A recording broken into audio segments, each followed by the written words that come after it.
If you're listening to this near water, you might want to turn the volume down, because the ocean doesn't like being talked about, especially this part of it. There are certain places in the sea where ships deliberately avoid sailing. It's not because of storms or jagged reefs, but because something down there responds. It doesn't attack, it doesn't chase, it responds. And in 2014, a group of tourists learned that the ocean doesn't always drown people. Sometimes, it keeps them. In June of 2014, 7 people boarded a private tour boat off the coast of Catalina Island, California. The plan was simple: a beautiful sunset cruise. The weather was clear, the waters were calm. The captain, a seasoned sailor, had just one rule. He told everyone, once we passed the 3rd buoy, don't lean over the edge. He never explained why. Most of the tourists, caught up in the moment, didn't pay much attention. The ocean looked perfect. It was flat, a deep, dark blue, and almost unnervingly calm. There were no waves, no wind. It was so still that one passenger joked, "It looks fake." And that's precisely when the engine stalled. The boat didn't rock, it didn't drift, it just stopped, suspended in place. The GPS, however, showed that they were still moving, but the water all around them was motionless. There was no current, no tide. It was like the boat was floating on a pane of dark glass. That's when someone noticed something underneath them, a shadow. It wasn't passing by, like a whale or a school of fish. It was just waiting. At first, they thought it had to be a whale. But then they realized something deeply unsettling. The shadow wasn't moving forward. It was perfectly matching the boat's position. Every single time someone leaned over the side to get a better look, the shadow would shift, just enough to stay blurry and out of focus. One woman later said it felt like something was deciding whether to come up. Then, the radio crackled, a burst of static, followed by a voice. It was a faint whisper, and it said just 2 words, too loud, but nobody on the boat had spoken. The captain, looking pale, checked the depth meter. It read 31 feet. That's not very deep, but the shadow beneath them was clearly far, far deeper. It was a shape in the abyss, too deep to be at 31 feet. And then, the number on the depth meter began to change. 35 feet, 40 feet, 50. The water under the boat was getting deeper, but the boat itself hadn't moved an inch. That's when the temperature dropped, not the air temperature. It was the skin temperature of everyone on board. It felt like something cold was breathing up at them from the depths. One of the men leaned over the side, trying to pierce the gloom with his gaze. He leaned too far. He later said he felt something brush against his hand. It didn't grab him, it just brushed, like fingers lightly counting. He screamed and yanked his hand back. On his wrist were clear marks. They weren't scratches. They were indentations, like pressure points from something soft, but incredibly large.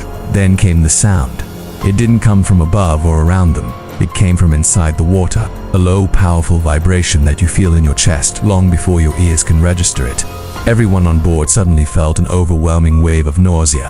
One woman started crying uncontrollably, sobbing, "It knows my name. It knows my name."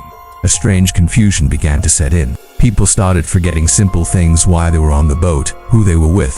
One passenger turned to another and asked, "Are we supposed to be here?" The other replied, his eyes wide, "I think we already left." The captain was visibly shaking. He finally confessed something. This area, this patch of unnaturally calm water, wasn't part of the official tour route. He always avoided it.